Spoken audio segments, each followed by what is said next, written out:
Hey guys, open the Conceptual Geometry Worksession 6.8 Virtual Answer Key. First question, given A, B, C, and D, prove ABCD is a trapezoid. So the first thing we need to realize when proving a trapezoid, number one, what do we use? For slopes. Number two, what does it show? That we have exactly one pair of parallel sides. So by observation, it looks like side AB and side DC are the parallel sides. So I will find the slopes of those two sides first. Find the slope of AB. If you remember, slope is rise over run. So I make my little right triangle. The rise is 1. The run is 4. So that slope is 1 over 4. It's positive because we are going uphill. Okay, next would be DC. Slope of DC. Okay, so I make that triangle. The rise here is 2. The run is 1, 2, 3, 4, 5, 6, 7, 8. So that's 2 over 8. But we need to simplify that fraction. That simplifies to 1/4. So what I know is that the slopes are equal, right? The slopes are equal, which tells me that the sides are parallel. So I say AB is parallel to DC. Now, it's not good enough just to show that one pair of sides is parallel. We have to show the other pair is not. So I'll find the slope of AD next. You're going to notice this quite a bit with trapezoids. Remember what we said, a completely vertical line. That slope is undefined. And then I need the slope of BC. So let's make this triangle here. That rise is 2. The run is 4. So that's 2 over 4. You can simplify if you want. You don't have to here, as I'm comparing it to undefined, so I know that those are not equal. Since the slopes are not equal, that means those sides are not parallel. So I would say AD not parallel to BC. Now, I don't have room to write my conclusion here, so I'll write it underneath. Here's the conclusion for trapezoid. ABCD is a trapezoid because it has exactly, you have to use that word, very important, one pair of parallel sides. Okay, well, part B, it says prove trapezoid ABCD is not isosceles. So to prove it's not isosceles, what we have to do is show that this leg and that leg are not the same length. So we're going to use the distance formula. All right, so let's use the distance formula on AD. Well, guess what? I don't really need to use the distance formula. I could just count because it is vertical. So that is 3 units long. Use the distance formula on BC. Square root. We've already counted those, so I can just use those numbers in the distance formula. 4 squared plus 2 squared. That will be square root 20. Those two are clearly not equal. So AD not equal to BC. And I can say ABCD is not isosceles because the legs are not equal. And we've proven it's a trapezoid, but we also proved it was not isosceles. All right, well, now let's prove one is isosceles. So we'll need all the room for this one. So once again, to prove an isosceles trapezoid, we start it the exact same way we start a regular trapezoid, and that is by getting the slopes of the parallel sides. So to me, it looks like BC is parallel to AD. We just need to calculate those slopes. So slope of BC. All right, so let's do this. Rise over run. The rise here is 1, 2, 3. The run is 1, 2, 3, 4, 5, 6, 7, 8, 9. Okay, so that's 3 over 9. Reduce that, either use a calculator or in your head. That's 1/3. And it's positive, right? Because look at the sides going uphill. So that's a positive slope. Next, AD. Slope of AD. So we have to make a right triangle there.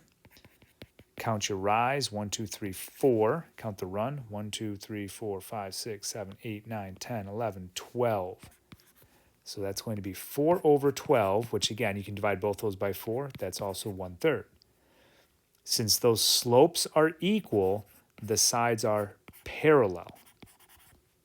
All right, so now let's do our other two sides. AB. Again, we see a vertical line. That slope is undefined. You don't even need to do any counting there, rise over run. CD, however, is not vertical. All right, so I need to do this. The rise is 1, 2, 3, 4. The run is 3. So that's 4 over 3. Clearly, those two are not equal. So what does that tell me? AB is not parallel to CD. So if I stop here, I've just proven it's a trapezoid. But I need to prove it's an isosceles trapezoid. So now, after doing 4 slopes, we need to do 2 distances. All right, we got to find the length of each leg. First one will be AB. Again, that's a piece of cake, so I can just count. It's vertical. 1, 2, 3, 4. That's 5. The distance from A to B. Now I need to find the distance from C to D. Now this one, I have to use my distance formula. Delta x is 3, so I get 3 squared. Delta y is 4 plus 4 squared. That gives me square root 25 when I add those two together, and we know the square root of 25 is just 5. So since I've used the distance formula on these two, I can tell that they are equal. AB equals CD. They're not parallel, but they are equal in length. So that's all the work I have to do. Now I just have to write my conclusion. ABCD is an isosceles trapezoid because it has exactly one pair of parallel sides and equal legs. One pair of parallel sides, that one's not. Legs are equal. Number 3, we have another difficult proof. Prove it's a square, one of the more challenging ones we have. To prove something is a square, we are going to use 6 distances. And what we have to show is that all 4 sides are congruent or equal in length, and the diagonals are equal. That's going to be a little bit more challenging. So let's start with our sides. I'll start with AB. Square root. And again, this is work that you need to show. If you're not going to use the distance formula and plug in the coordinates, then you have to show the work on the grid. So that's 3, that's 4. This is 4 squared plus 3 squared. That is square root, we just did it, 25. Now you can simplify this to 5, but it's not necessary here because you're just going to compare it to the other 4 sides, which I know better all be square root 25. So let's do BC. Draw your triangle. Delta x is 3, delta y is 4, 3 squared plus 4 squared. The numbers are the same. It does not matter what order you put them in. That's also square root 25. Next, we have CD. So that's 4, that's 3. I get 4 squared plus 3 squared. That's also square root 25. And lastly, DA. Again, don't go so fast that you forget to show all the work. You need to show all of this in the diagram. That's 3, that's 4. 3 squared plus 4 squared, square root 25. Now we need to make a conclusion. What do you know about those 4 sides? They are all equal, so we write one big equal statement. AB equals BC equals CD equals BA. DA, sorry about that. That's DA. Okay, so if I stop there, I've just proven that this is a rhombus. So now what we have to do is prove that the diagonals are also congruent. So what we want to is sketch in a diagonal. That did not work out too well. Sorry about that. Get rid of that. So here is the diagonal. Okay, so let's see what we have here. This is 1, and it's 1, 2, 3, 4, 5, 6, 7. So the distance from A to C is square root 7 squared plus 1 squared, which is square root 50. Now I need to do the distance from D to B.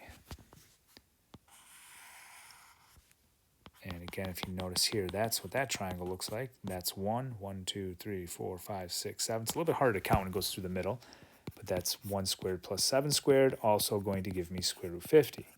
So what do we know now? AC equals DB. And I've done my 6 distances. All it's left to do is write my conclusion, which is ABCD is a square because it has 4 equal sides and equal diagonals. And that's how you prove a square. All right, the last challenging one. We're doing all the hard ones up front here, and then the last two will be easy. Prove ABCD is a rectangle if, and then they go ahead and give you the coordinates. There's your picture. Well, what's nice about this rectangle proof is it's very similar to our square proof. We are going to do 6 distances, but the difference is I will not have 4 equal sides. I will have opposite sides that are equal. All right, so let's start. I'll just pick BC. It's the first thing I see. You don't have to start there, but you just want to match up the opposite side. So if I go with BC, that's 2 and that's 3. So I've got 3 squared plus 2 squared. 9 plus 4, that's square root 13. Whatever side you pick, you want to match up the opposite side next. So if I pick BC first, I'm going to pick AD second. Square root, and I've got 2 and 3 again. 3 squared plus 2 squared, also square root 13. Now, since I know those will be the only 2 sides that are square root 13, I'm going to make a conclusion here that BC equals AD. Now, let's do AB, distance from A to B. Again, you can pick the other side. Doesn't matter which one you do first. So my delta x is 4. My delta y is 1, 2, 3, 4, 5, 6. So I get 4 squared plus 6 squared. So let's see, that's 16 plus 36. I believe that's 52. Now the distance from C to D better be the same, but you have to show it. You have to put it in the diagram because we're not using the distance formula with the coordinates. So you have to show this information. That's 4, 1, 2, 3, 4, 5, 6. That's 6. So obviously square root 4 squared plus 6 squared, also square root 52. Now, what does that tell you? It tells you that AB equals CD. If I stop there, I've proven that this is a parallelogram, all right, because the opposite sides are equal, but I have not done diagonals yet. So lastly, let's do diagonals. This is the most complicated shape we have to do for diagonals, because you'll see here, AC. If I sketch that in AC, and I make a triangle there, I get 1, 2, 3, 4, 5, 6, 7. I get 7 on the bottom, and 1, 2, 3, 4.